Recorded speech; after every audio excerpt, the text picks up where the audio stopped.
ரிஷி, கரூர் இன்சிடென்ட்க்கு அப்புறமா திரு விஜய் அவர்கள் இன்னைக்கு ஒரு வீடியோ பதிவு போட்டிருக்காரு. அந்த பதிவுல என்ன சொல்றாருன்னா, தனக்கு வந்து ரொம்ப மன உளைச்சலா இருக்கு.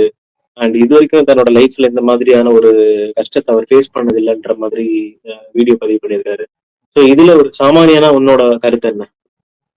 லுக், இந்த வீடியோ பார்க்கும்போது எனக்கு என்ன தோணுச்சுன்னா, விஜய் ரொம்ப சாஃப்டா பேசியிருக்காரு. இந்த மாதிரி ரொம்ப மிக துயரமான கஷ்டத்தை அவர் அனுபவிச்சது கிடையாதுங்கிறத வந்து அந்த வீடியோ பார்க்கும்போது தெரியுது. அண்ட் அவரே வந்து மனசு உடைஞ்சு போயிருக்காரு, அதையும் தெரிஞ்சுக்க முடியுது. 4 இம்பார்ட்டன்ட் விஷயத்தை அவர் இதுல மென்ஷன் பண்ணியிருக்காரு. ஃபர்ஸ்ட் ஒன், அவருடைய கஷ்டத்தை சொல்லியிருக்காரு. என்னோட வாழ்க்கையில இந்த மாதிரி ஒரு கஷ்டத்தை நான் உணர்ந்தது கிடையாதுங்கிறத வந்து சொல்லியிருக்காரு. செகண்ட் ஒன் வந்து பார்த்தீங்கன்னா, அவர் கரூர் மாவட்டத்துல வந்து ஏன் போகலைங்கிறதுக்கான காரணத்தை சொன்னாரு.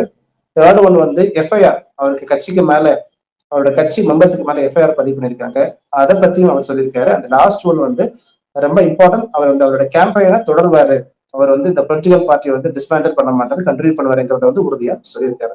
ஸோ இதை பொறுத்த வரைக்கும் கடைசி ஒரு 2-3 மினிட்ஸ் வந்து கொஞ்சம் ஸ்ட்ராங்கா பேசியிருக்காரு. இனிஷியலி கொஞ்சம் மனசுடைச்சுதான் பேசியிருந்தாரு.